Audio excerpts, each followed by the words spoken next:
From the Library of Congress in Washington, D.C.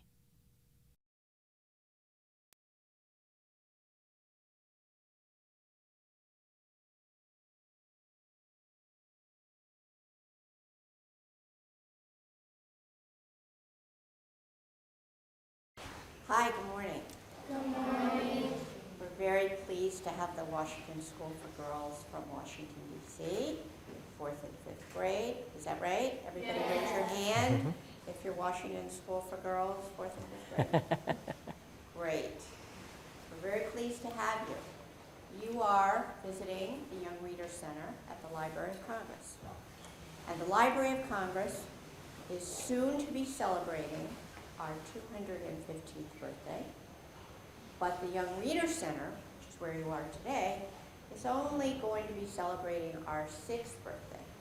So we're a toddler compared to the library. But the Young Readers Center is a very special place because it's for kids, young people up to age 16, because after 16 you get a reader's card, and you can use the facilities of the big library by taking a book and reading it in a reading room. But we're special because you don't have to have a reading card here, and you don't have to be in a special place. We have 3 rooms for children of all ages, and we have books in different places, and you can come and visit us again. And if you see something you like on the shelf, or you ask somebody, they'll get it for you, and you can sit anywhere here and read. So that's a really special opportunity in the Library of Congress. But today is also very special. Does anybody know what month we are in? You know, different months have holidays. What? What? March. We're March, okay. March is also something related to, what's that? Women's history. You got it. March is Women's History Month, and we're celebrating it with a very special visit from an author, Karen Leggett Abouraya, who's written a book, and I'm not even going to tell you anything about it. She's going to talk about it. And she's also brought along some guests who are going to help her with the presentation. And then we're going to have a hands-on activity at the end. And we will include in the program a question and answer. So as you're listening, think about what you might want to ask Karen or her guests, okay? So here is Karen Leggett Abouraya. Good morning. I'm very glad to have all of you here today. And we're going to be talking about a very special young woman today for Women's History Month. Young woman named Malala. How many of you have heard of Malala? Almost everybody. What do you know about Malala? Yes? She got shot by terrorists because one of the terrorists, well, a group of terrorists thought that young women should have an education, and she got shot on the bus. That's exactly right. Anybody else know anything else about her? Yes? That when they said she couldn't have an education, she spoke out. She spoke out. She spoke out and spoke up. That's exactly right. And that's part of the message that we want to learn from her today. Yes? She's an active woman. She's an activist. Yes, that's exactly right. Yes? When she got shot, and She she survived. survived, and we can be very thankful that she survived. And now we're going to learn a little bit about her story. Do you know what country she's from? Who knows what country she's from? Yes? Pakistan. You were close. That's right. Exactly. Here's the world. Anybody have any idea where? Could somebody come up and point to where Pakistan is on this map? I think Pakistan is somewhere in here. You're pretty close. You're pretty close. Right there's Pakistan. Right next to India. And we're quite a ways from the United States. You can go back and sit down. Thank you very much. You got pretty close. Pakistan is bigger than Texas, smaller than Alaska. There's 10 hours time difference. So now at 10:30 in the morning here, it's about 8:30 at night. Everybody's finishing up their homework and getting ready to go to bed in Pakistan. This is the country of Pakistan. Malala lived in a town called Mingora, which is way in the north of the country in an area called Swat Valley. Swat Valley was a resort area. It would be like going to the mountains to ski. There were pretty rivers where you could fish. There are mountains for skiing. This is what a hotel would look like. And people from other countries and also from Pakistan would come to Swat Valley for vacations. And when Malala wrote about the area, she talked about loving the beauty of her town. This is what the town looked like. It's a pretty small village. This is the town center, where there'd be a lot of buses, and you see some people in traditional Pakistani dress and some in Western dress. This would be a market. A lot of the markets would be like our farmers' markets, where you go outside and you see fruits and vegetables on trays, and you can come and buy them that way. This is a spice market. So rather than buying spices in little jars, you would get a little bag of spice and do it that way. And those are coconuts, a whole tray of coconuts. And those are the kinds of places that Malala was very familiar with in her village. This was her school, the Kushal Girls' School. Her father was principal. Her father, as we know, very much supported girls' education and supports Malala in her efforts to fight for more education. This is what it would be like inside the school. The girls children often do not have desks. They often sit on the floor, and they would have like a little clipboard or something that they would write on. And there would be lots of them in a classroom. There would be 50 or 60 or 70 in a classroom at once. So that some difficult conditions for learning. But that didn't stop Malala and her friends from wanting to learn. Now we're going to share this story with you. And my friends from Bethesda-Chevy Chase High School, who are part of an organization called School Girls Unite, and you'll hear a little bit more about that a little bit later, and Megan and Allison and Julia are going to help read the story.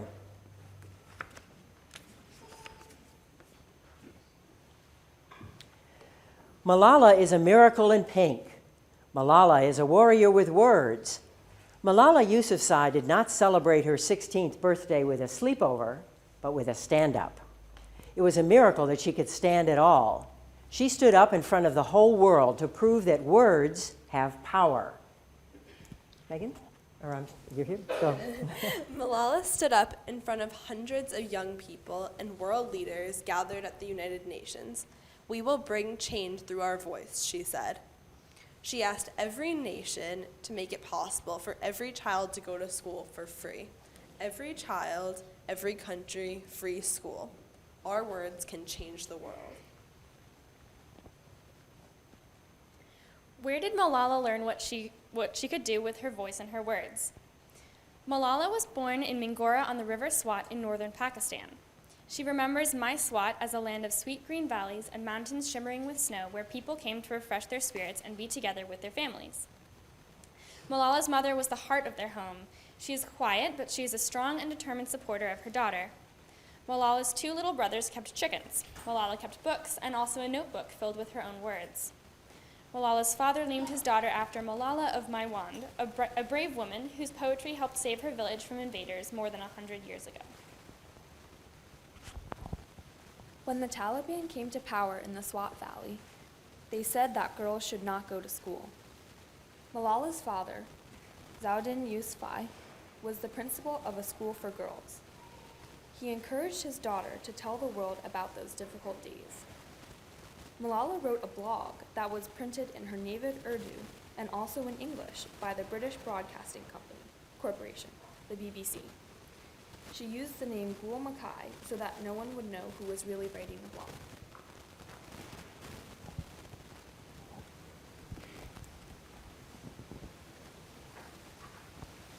"I was getting ready for school," Malala wrote, "when I remembered that our principal had told us not to wear uniforms and to come to school wearing normal clothes instead.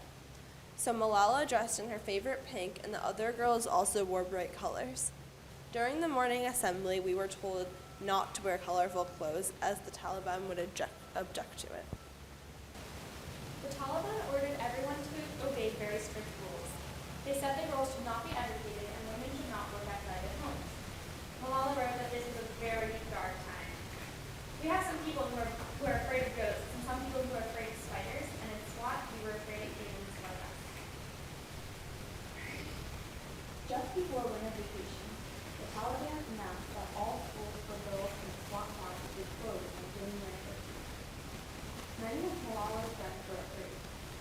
Only 11 students came to a class that normally had 27 students. That spring, when Pakistan's army began fighting the Taliban, Malala and her family left the Swat Valley. Leaving home was like we would be apart from our heart, Malala wrote.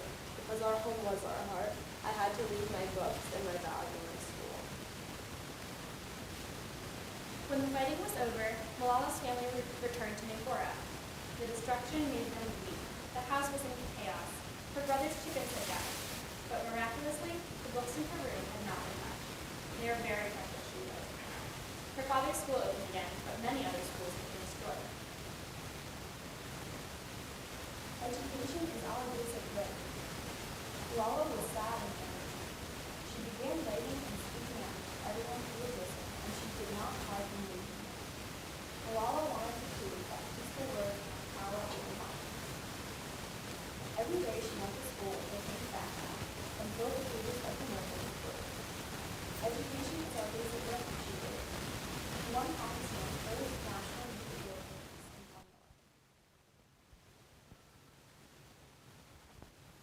On October 9, 2012, when she was riding home from school, a man from the Taliban climbed on the bus and shot Malala and two of her friends. Her friends were able to recover in Pakistan, but Malala had been shot on the side of her head. She was taken to a hospital in England that specializes in treating wounded soldiers. Her family and friends feared that she might not live. Miraculously, Malala recovered with no injury to her brain. She spoke at the United Nations only 9 months after the shooting. Nothing changed in my life except this, Malala declared. Weakness, fear, and hopelessness died. Strength, power, and courage were born. I am the same Malala. My ambitions are the same. My hopes are the same. My dreams are the same. Malala and her brothers are now going to school in England. Malala is sharing her dreams and her words around the world. People around the world are answering rallies, prayer vigils, and marches, singing, I am Malala. With support from her parents and many other people, she started the Malala Fund to give girls hope for a better life. 40 girls in Malala's beloved Swat are now in school because of the Malala Fund. Malala talks to them regularly on stage. Other girls are sharing their stories on the Malala Fund website.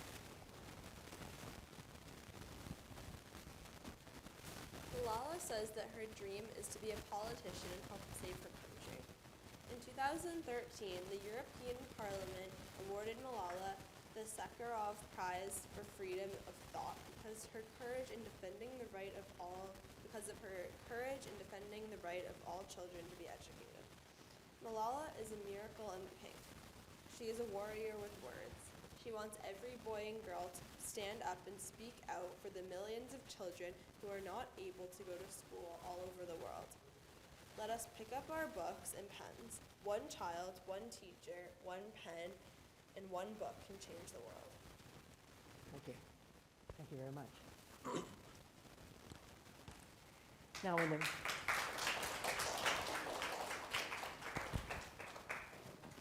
the story ended, but Malala's success did not.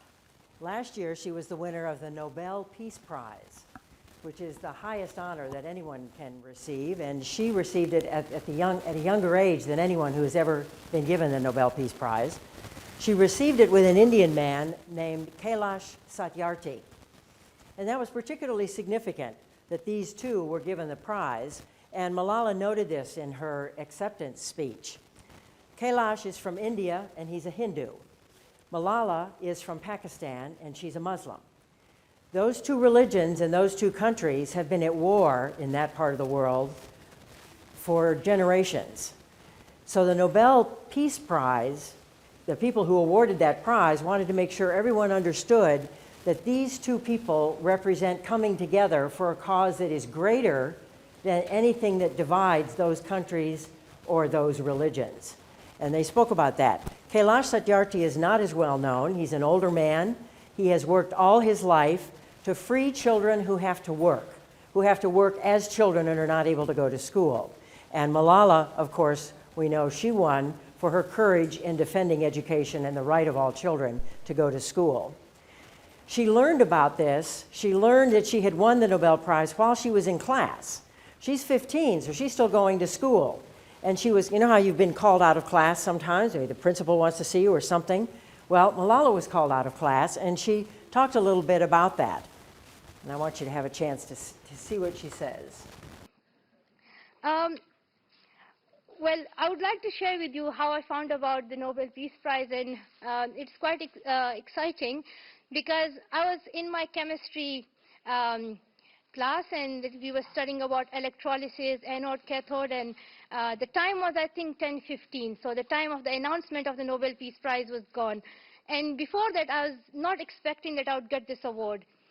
And when it went to like 10:15, I was totally sure that I haven't won it.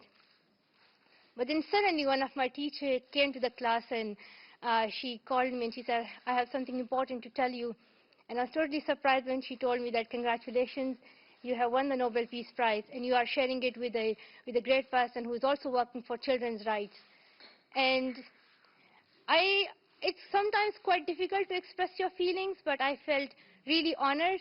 I felt more powerful and more courageous because this award is not just a piece of metal or a medal that you would wear or an award that you would keep in your room, but this is really an encouragement for me to go forward and to believe in myself, to know that there are people who are supporting me in this campaign. And we are standing together. We all want to make sure that every child gets quality education. The interesting thing is that she told the teacher that she didn't want to make a statement about winning the prize at that time. She wanted to go back and finish her classes. So she didn't come out, she didn't leave school, even though she just won this major international prize. She stayed in class till the end of the day and then went home and did her homework, and then she made a statement for the press. So she's not only interested in education for all boys and girls, but she's working very hard to make sure she gets her own education as well. One of the things that happened after Malala was shot and after she began to realize how many other people were interested in what she was fighting for, she started the Malala Fund. And this is the fund that you heard in the story. Money is raised by the Malala Fund to help girls all over the world go to school. And they have a lot of, you can find the Malala Fund online, on Twitter, on Facebook, and they have a lot of campaigns and they show a lot of stories about other young women who've been helped by the Malala Fund. One of them is Swapna, who is from India. And as you see what she said, when I realized I had successfully prevented my marriage, it gave me confidence to know that I am capable of overcoming any obstacle in my life, now and in the future. You see, Swapna's father wanted her to get married at the age of 14. And she thought that was way too young, and she wanted to continue her studies and keep on going. And she finally was able to convince her father to let her keep studying. And when she was 16, she got the highest score in the village on the tests. And that changed her father's mind. And when they had a celebration at the family house, the father said, "Parents generally help their kids study, but I pressured my daughter instead to marry when she was 14. I pressured her to spend time on household chores instead of school. It was only Swapna's devotion to learning and her continuous inspiration and support from the group Room to Read that helped to bring us all to this unbelievable day. I am grateful." So not only did Swapna continue her education, but she changed her father's mind instead as well. And Room to Read is one of the many organizations that is working around the world to help boys and girls get an education. Sometimes we never know when we're going to be called into a role of being a leader in our community, even when you're as young as all of you are. Bara is a Syrian girl who's living in a refugee camp in Lebanon. You've heard about the war in Syria, possibly, and how many children have been forced to leave their homes. Bara is only 10 years old, and she became the youngest teacher in the camp. Her name means innocence. She stopped playing games like everyone else, and now she teaches Arabic and French to the other children in the area. So she became a leader, and she was only 10 years old. Right in our own area, we have examples of boys and girls standing up for what they believe and being leaders. These are boys and girls who were right in Silver Spring. In fact, 2 of them were my children many years ago. And people were driving too fast on our street. We wanted people to slow down. So they went out in the street and they carried signs that said, 25 is safe, watch out for me. And pretty soon, it made a difference.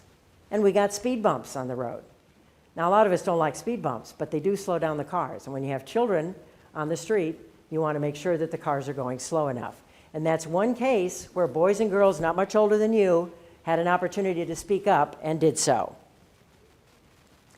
Here's another example, and this is very current. This was in Hyattsville, which is a town in Maryland, not very far from here.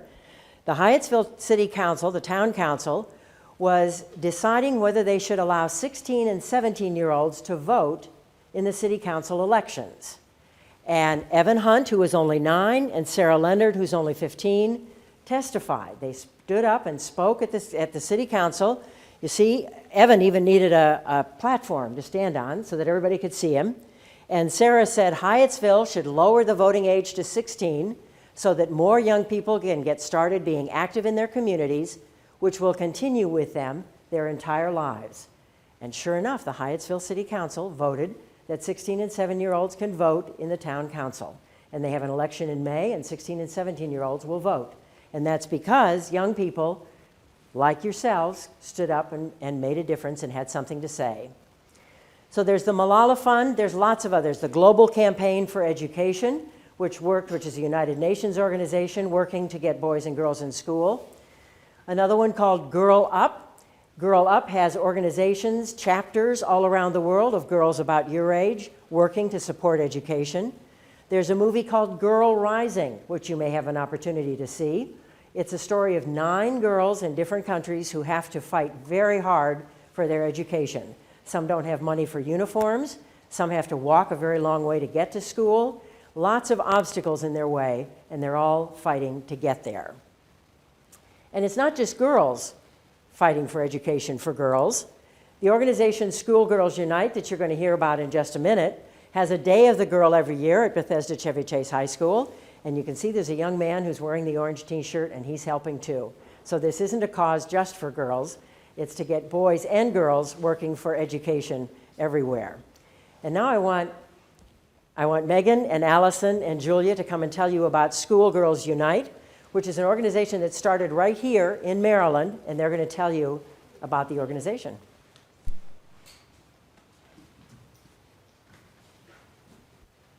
Hi guys. Welcome. Yeah. So glad that you're here. We're from Schoolgirls Unite, and it's an organization that does all kinds of stuff in this area. We have a couple different chapters, mostly in Howard County and in Montgomery County, and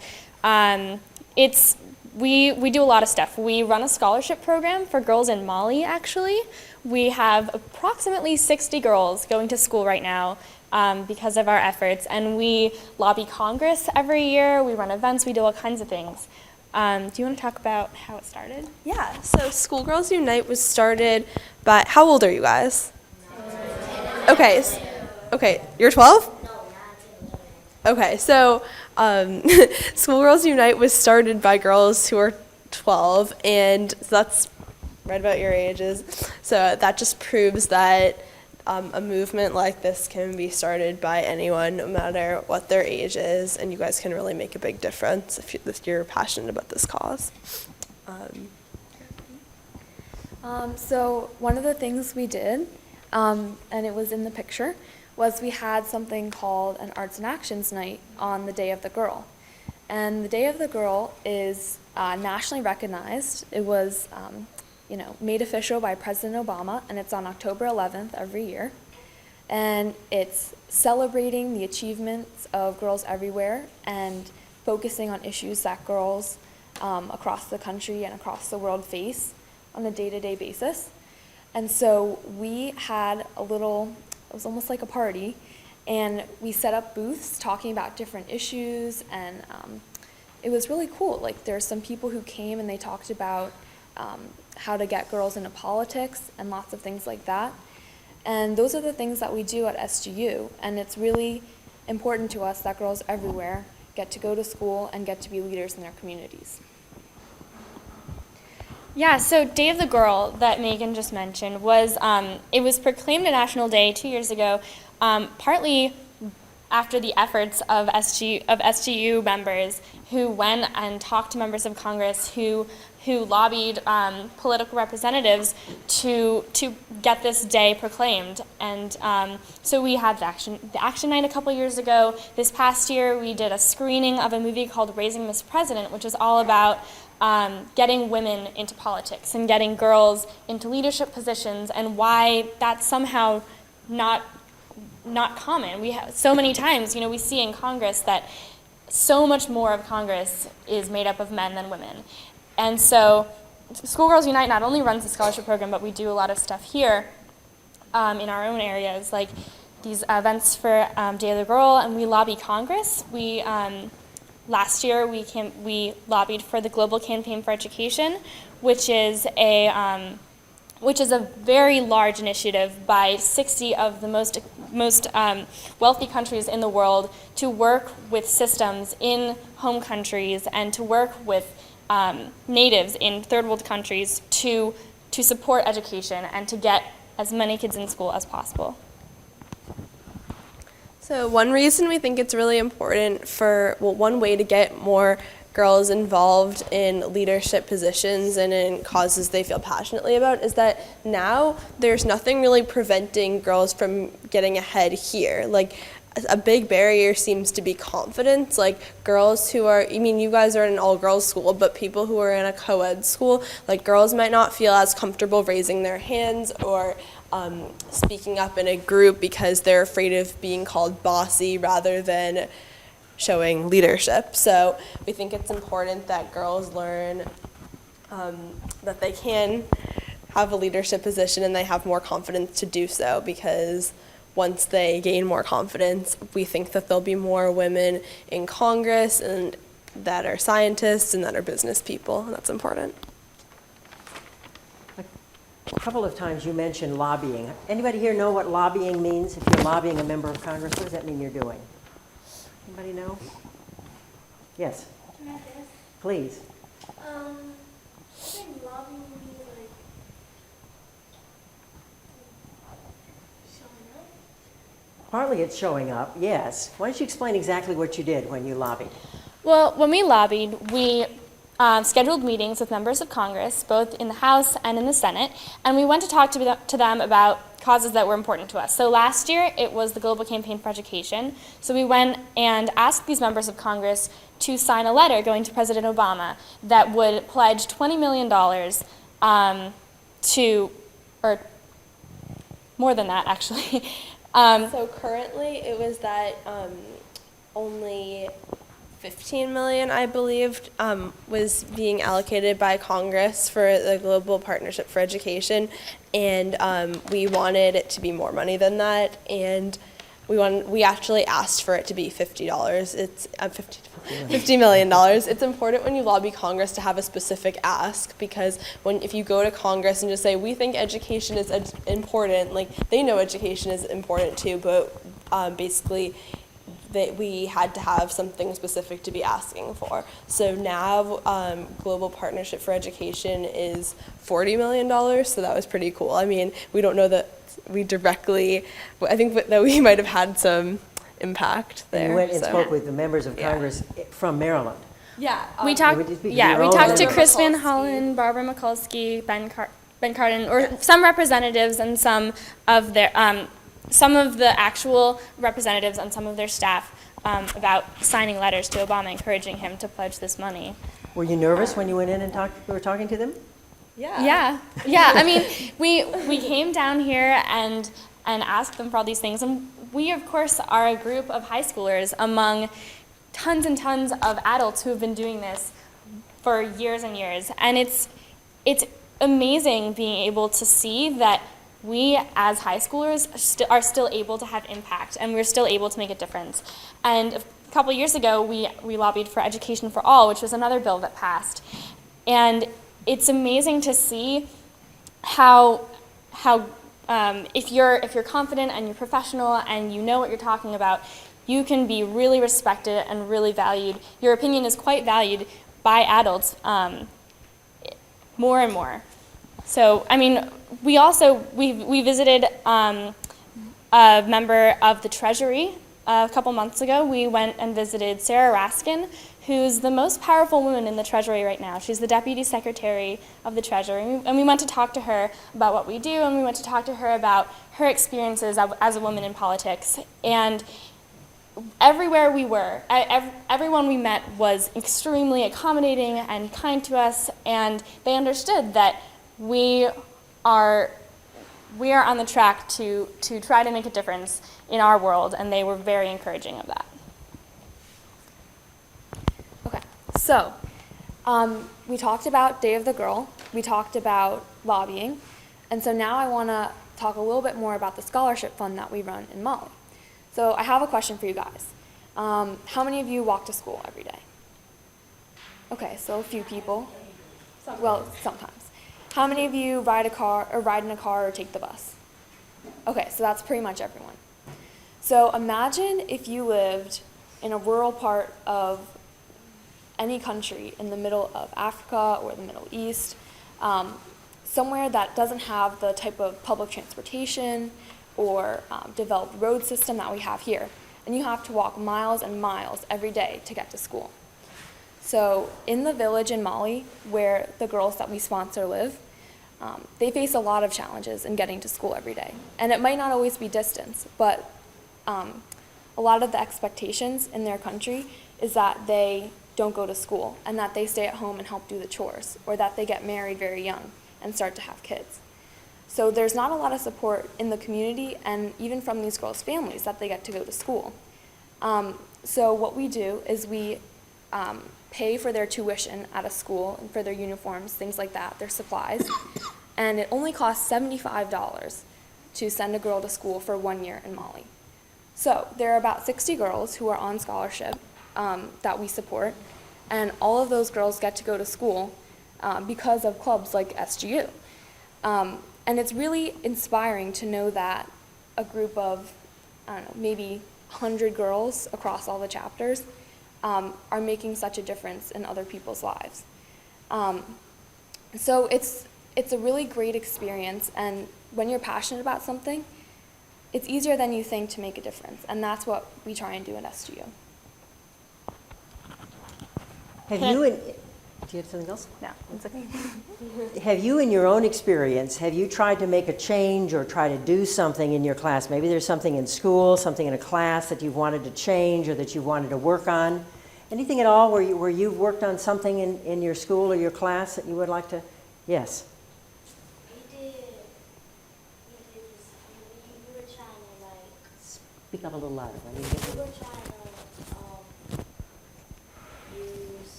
we were trying to use, like we always make posters and stuff, and we help people, and we What just were the posters for? What did the posters say? we make posters for like being courageous, and that's our motto, to be courageous women. Yes. Also, we help the people that H2O was doing that this month. H2O, we supposed to bring money, like if we supposed to drink water, but if we drink like soda, we're supposed to donate $5 and donate so they can have clean water instead of dirty water. Okay, so clean water is an important issue. In Haiti. Okay, that's another country where they have a hard time getting to school and also getting clean water. Yes. Like in Lent, it's like the same thing of H2O. Like we want to stop eating junk foods, and we want to save our money for the charity and for the Haiti, because some people don't have homes, and the homeless sleep on the grass and outside, and we waste our money on crazy and non-things that we need, and we could be giving money to the charity. Good. Yes. Real loud. Just speak up real loud.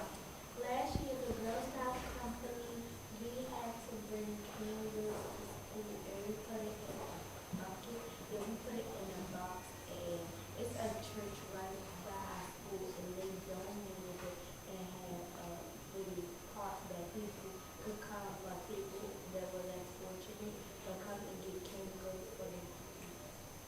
Good. So you, yes. Also, girls who are in our school who need help, we will help them out if they were like in their situations.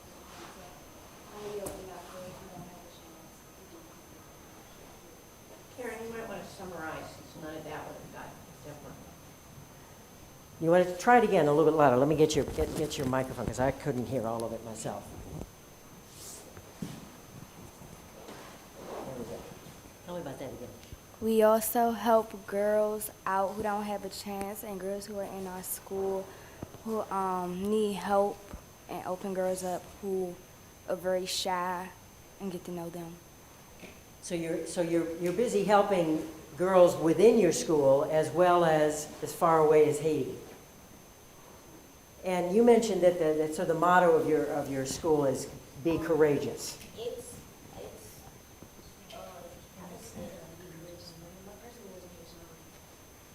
What does that mean to be courageous? Yes. Well, being courageous, we have like spiritual women, Cornelia Connolly, Mary McLeod Bethune, and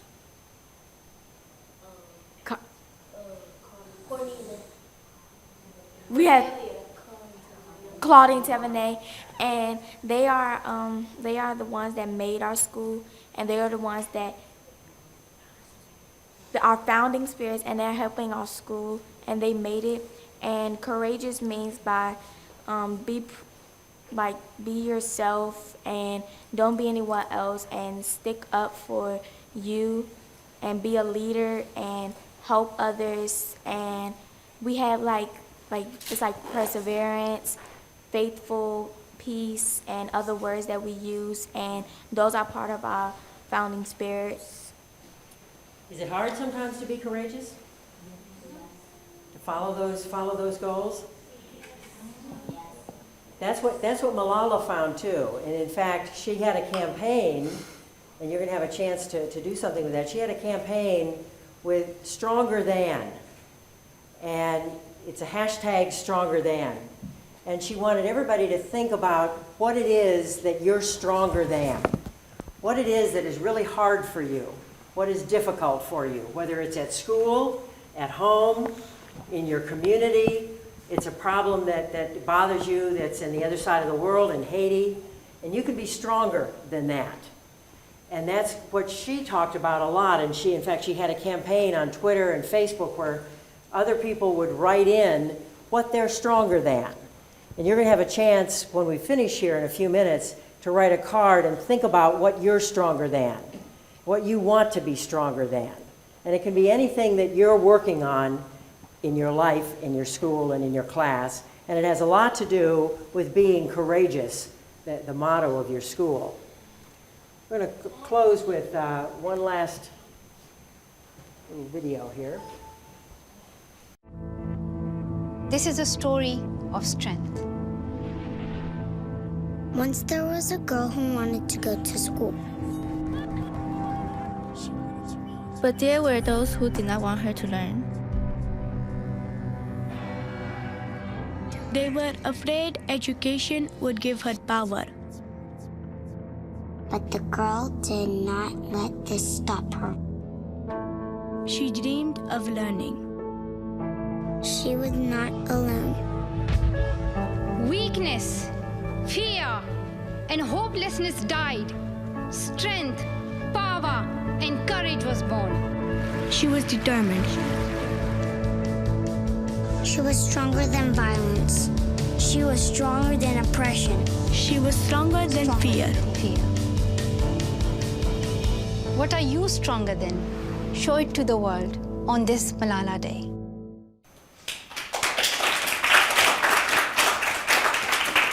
Malala Day every year is July 14th, and that's Malala's birthday. So you have an opportunity to show that.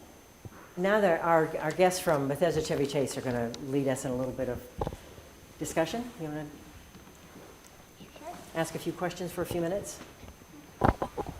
So just a couple questions to get you thinking before we ask you to maybe think about what you're stronger than and write it down. You know, some of the challenges that girls in Mali face that we help them troubleshoot. We don't, I mean, we help them with their scholarships, but we also talk to them about what they're having trouble with, and they have trouble with sexual harassment with teachers. They have trouble with their parents pressuring them to not go to school so that they can stay home and get married or work, or not having enough latrines, not enough books. So how do you think that some of the problems that they might face would be different from some of the problems that you guys face at your school? I think it's different because our parents encourage us to go to school, get your education, you can go learn, and our parents they encourage us to not have children to get out of college and until we're on our feet and we have our own house. But in their country, their parents force them to stay home and have children while they're young and not get their education. I'll summarize some of these so that we can make sure that your comments are heard on the webcast. And you're right, you mentioned that in Mali and other countries, parents are encouraging their children not to go to school, especially their girls. And here, your parents very much want you to go to school and study hard and do your homework and move on to college. So it's really something that's quite different. Yes? I'll say it's different. Same thing that Angel said. And another thing, because our parents, they at this age right now, they were 10, 11, 12, 8. They want us to learn our history and grow up to be the person that we need to be and not the person that we don't want to be. And we should grow up if we want to be a doctor, but our parents, they pressure us to do something that is not right for us to do, and that they want us to do something else, like have children at the age of 11, have children at the age of 12. That's not what we need to be focusing on. We need to be focused on our education and get into middle school, high school, and college, because in college you can go to a doctor's college and have your career at that age, at the age of 20, and then you can have a husband or a wife and kids at the next age when you're still growing and not your career. So you're encouraged to grow and to be what you want to be. And do you feel pretty much free to grow into and have whatever career you would like to have? You do. Does everybody feel here that if you work hard enough, you can have the career you want and do the work you can do? Yeah. Okay. Who's going? Go right here with the stripe. I kind of think it's a little bit because our parents don't encourage us to get married. They don't want us to get married or anything. They're overprotective, and they want us to, especially my parents, they want me to be like them but better. They want me to go to college and not just focus on one thing but multitask. And I keep trying to tell them you can't do one thing at one time. And they want us to especially our teachers, both of our teachers and our parents, especially our teachers, they want us to learn from them. They want us to take all those ideas that they're giving us and remember them when we go to college and remember how they taught us in 4th grade, when we go to 11th and 12th grade, and just be role models for people. So that's an important idea. You become a role model for younger girls. Yeah. Every grade level is a role model for the younger girls beneath, and often your parents want you to do better than they did. And that's true with every generation. If my parents wanted me to be able to have a better life than they had, I think all of our parents are working toward that. Yes? When you were talking about how she lived in Pakistan, my mom, when she was young, my grandma she sells a lot of places, and one of the places that I remember was Pakistan, and my mom was Pakistan was a war with another country, and they would have guards in front of the hotel that my grandma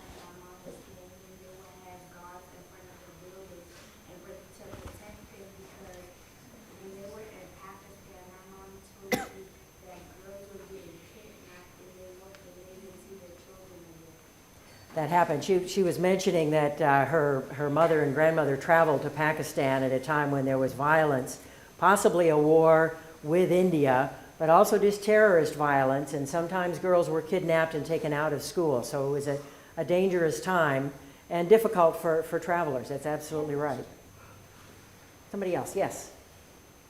Yes, you. Did you have your hand up? You weren't raising your hand. Okay. Yes. I have a question. Did you know Malala? Did you know Malala personally? I didn't, but there is a girl who is a member of Schoolgirls Unite who has met her and in fact keeps in touch with her. Julie Fine, a few years ago, was president of Schoolgirls Unite at the high school, and she entered an essay contest that the Malala Fund sponsored, where the people who entered the contest were supposed to write about what they were doing to support girls' education. And Julie's essay won. So she got to go to New York and meet Malala, and she still emails with her. So she's still in touch. So she's out there. Malala's out there meeting people and doing a lot of girl things that all of us do. Yes? I called on her, but that's... Go ahead, you first and then in the back. Okay, so what's it called? At Pakistan, why do people kidnap? Why do people? Kidnap kids. Well, there's a terrorist group known as the Taliban, and there are other terrorists as well. And first they want money, so if they kidnap people, they can ask for ransom, which is money to get the people returned. So that's one reason to kidnap. And the other thing is to show their opposition to education for girls. And they will kidnap girls, just as they did, and it happened in Nigeria. There are 200 schoolgirls who were kidnapped by a terrorist group because that terrorist group does not want girls to be educated. And that's what we have to keep fighting for all over the country. You called on another.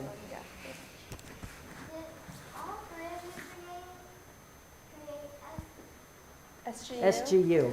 We didn't start the club ourselves. It was started was by started girls 10 10 years years ago, but it's luckily stayed active. So we're keeping it on, and we're going to try to get more younger girls, like freshmen, that come into our school to be involved with it. When she said about the people who our parents want us to do better than they did, I was going to say some parents say like I don't want you to get married when you get older. I want you to be with me or Yeah, it's a cultural. And I was just saying my mom do want me to be better than she was. She did good, but she wants me to do better. And she always says like when you are on your own, I want you to do the best you can do and be the best that you can be. And I wish that for the girls that was in Pakistan and Nigeria and the people that's getting kidnapped and killed, I wish the best for them. She was saying that her mother, when she's on her own, wants her to be the best she can possibly be. And I'm sure that's what all of our parents would want. I think we're going to stop at this point. I want each of you to make a card to take home with you. There'll be a sticker. You can put a sticker that says stronger than, and on that sticker you can write what you want to be stronger than, what you're working hard on. If you can't think of it here or it's very private, you can take it home and write it and keep it next to your bed and think about that and look at it every day, and you'll be working hard on being stronger than whatever your issue or your problem or your concern is. And there are stickers with a couple of other quotes from Malala, and you can pick one of those quotes and put it on the sticker as well. And then we have a few papers. We have a paper to give each one of you that has the web addresses for all these organizations that we talked about, including Schoolgirls Unite. You can go to those websites and you'll see that a lot of them have activities for girls. They have clubs you can join. They have things you can do as a school or as individuals if you take an opportunity to look at some of those websites. This has been a presentation of the Library of Congress. Visit us at loc.gov.